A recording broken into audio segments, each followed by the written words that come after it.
Good morning, brother and sister members. I come to you via video today because, as many of you are aware, we cannot hold our general monthly membership meetings due to the pandemic COVID-19. We've been trying to keep our members as informed as possible with the utilization of social media and any other platforms such as Zoom. We've been able to conduct normal business via this technology, whether it's during negotiations, whether it's trying to settle grievances, whether it's having stewards elections, whatever the case may be. This union has to find a way, and we have, to continue running on a daily basis. Many of you know that the Union Hall is basically closed to foot traffic in an effort to keep our staff, which is working as a skeleton crew, safe during these tough times. We are operating remotely. Mostly the business agents are operating remotely from home. We have a limited staff, but we are doing the day-to-day operations as we have done in the past prior to this pandemic. I want to thank our staff. I want to thank our business agents for their hard work during these difficult times.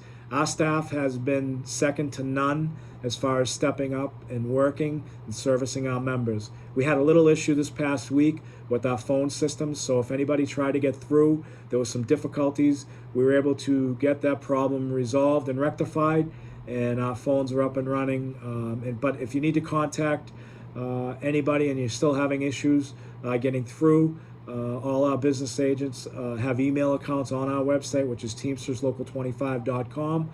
So make certain that you email if you can't get a hold of them.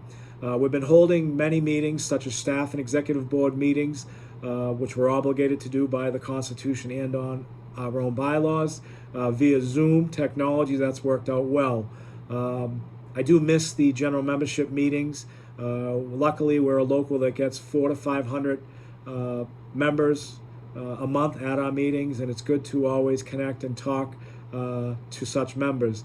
As a result of social distancing and directives from the federal government and our local government, it makes it difficult right now to have that face-to-face conversations with our members, but we are certain that at some point in time when this pandemic is over, that we'll be able to resume the normal order of business and also be out servicing our members aggressively as we've done in the past. We are working hard to make sure that our employers are providing PPE in all industries we represent. We're making certain that we're doing our part in the community to ensure that anybody within the community where we live and we work, if there's anything that we can do, Teamsters Local 25, we will try and provide a service, whether it's providing meals, donating to food banks, whatever the case may be. We need to obviously continue that community service.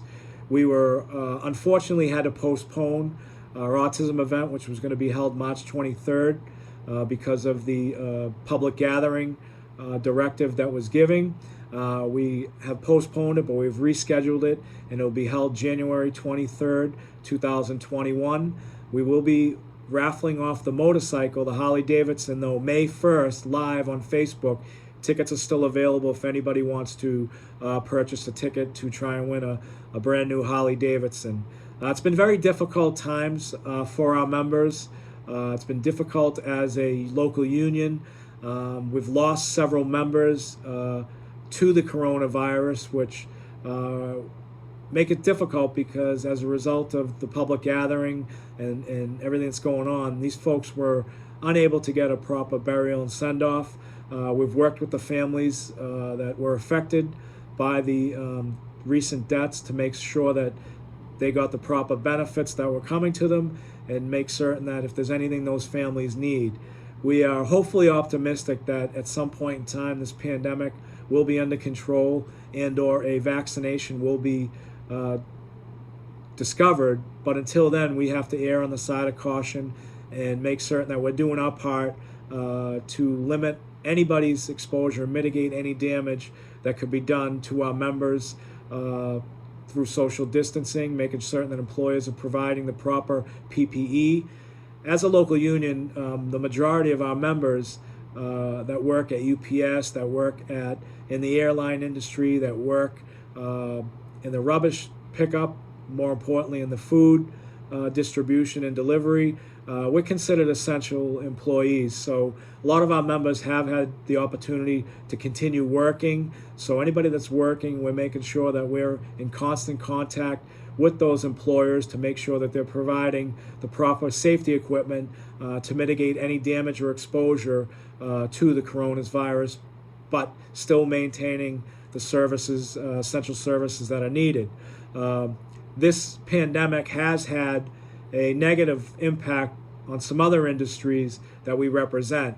For instance, the motion picture industry, not just in Boston, but nationwide, is not operating at all. They're at a 99.5% unemployment rate right now, but that's an industry, once this is over, that will come back. People fortunately like to watch movies. Streaming media, streaming live has provided many opportunities over the last several years, such as Netflix, Amazon Prime, to ensure that our members are working more and more frequently within the motion picture industry. I believe we have about 150 members that have a demonstrable need in the industry that have worked consistently over the last 10 years. So we want this pandemic hopefully to end soon, put those members back to work. Another group that's been hit significantly has been the trade show division, where at times we can have 400 to 500 members working in the trade shows. That industry has basically come to a cease nationwide as well. So we're hopefully optimistic that, again, when this is over, that our members will be put back to work.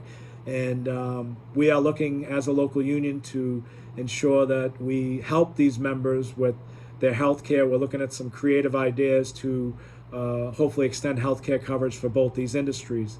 Another industry that's been hit hard as a result of people working remotely has been the parking lot industries and the parking garages. As you are aware, we had a great run of organizing over 1,000 parking lot attendants within the city of Boston several years ago. As a result of working remotely, their services haven't been needed, so majority of them have been laid off. So that's been a big hit to those folks. Also in the airline industries, the car rentals, the buses that are all Teamster operated have basically gone down to zero employment. So we're helping those folks as well, navigating through unemployment. The local union has, unfortunately, become pretty astute as teaching our members to file for unemployment in these difficult times. We are confident, though, once this ends, that industries that have been affected will be back to work and will be up and running. The one thing about being a Teamster Local 25 member is that you're resilient, and you've proven your resiliency over several issues, such as the depression in 2009, 2010. We came back strong after that. The marathon bombings, where we were able to help the victims enjoy the peace of burying, when we had the social meeting where we locked arms and made certain that people didn't interrupt the funerals, and the families and friends were able to mourn accordingly. We're very proud of what we've done. We continue to work in the communities through this pandemic, whether it's providing services such as food and/or any type of aid that people need. We're going to continue to do that, but we'll obviously follow the guidelines of social distancing, etc. We've been watching all of our funds. As you know, when there's a pandemic and/or a recession, it's very important to us to make sure that we watch the investments that both funds are in, to ensure that we get the proper return on investment, so that we can continue to enjoy the benefits that are provided to you with no cut and/or reduction. It's going to be very difficult times. I don't see us coming out of this right away on May 4th like everybody is predicting. As parents, we know that our children are home, being homeschooled. So we don't know when this is going to come to an end. But the one thing that we do know is that your local union is working harder than ever to protect, preserve, and improve working conditions. UPS, for instance, we've got 10,000 members in New England. We're holding conference calls every day with the company, making sure that they are doing what they are supposed to be doing as far as providing essential PPE for our members, but also upholding their end of the bargain of the contracts. A lot of employers during this time have done the right thing by their employees, our members that are laid off. Some of them are continuing to pay. I know in the public sector, a lot of our members are working 5 days on, 5 days off, and still getting their 40-hour guarantee with all their benefits. We've got a lot of employers in the private sector that are doing the same to ensure that their employees, our members, don't suffer any loss. But there's always those employers that look to take advantage of a situation, and the situation that some of these employers looking to take advantage of is to skirt their obligations under the collective bargaining agreements. We have been contacted by several employers, not many, but several employers that always seem to try and capitalize at a disadvantage. And we are not going to compromise what has been negotiated, ratified, and endorsed by our members. We are not going to forgive companies that have obligations to pay raises in the months of May and June, have obligations to pay benefits. And these are companies that are working during these difficult times. So we've been vigilant on having discussions and making certain that those contracts are upheld. We've got some tough times in the freight industry. UPS Freight has had major layoffs. YRC has come to us, not just as a local union, but nationwide. The only bills that they are paying right now are our members' wages and fuel. They're not paying their rents, and they've missed their obligations under the benefits, health and welfare and pension. We have a conference call scheduled for next week to see if we can get that resolved for our members at Local 25. YRC, as you know, our members have been very cooperative over the last 10 years. They've taken it on the chin, whether it be in concessions and or reductions in benefits, such as pensions. And we think time is now to stand up and make YRC accountable, realizing it's difficult times. But we have 250 employers in the public sector and the private sector that are doing the right thing by their members, and hopefully we can rectify those situations. Look, we are probably going to be in the toughest times we've ever seen. As a result of the pandemic, we have been pushed into a recession.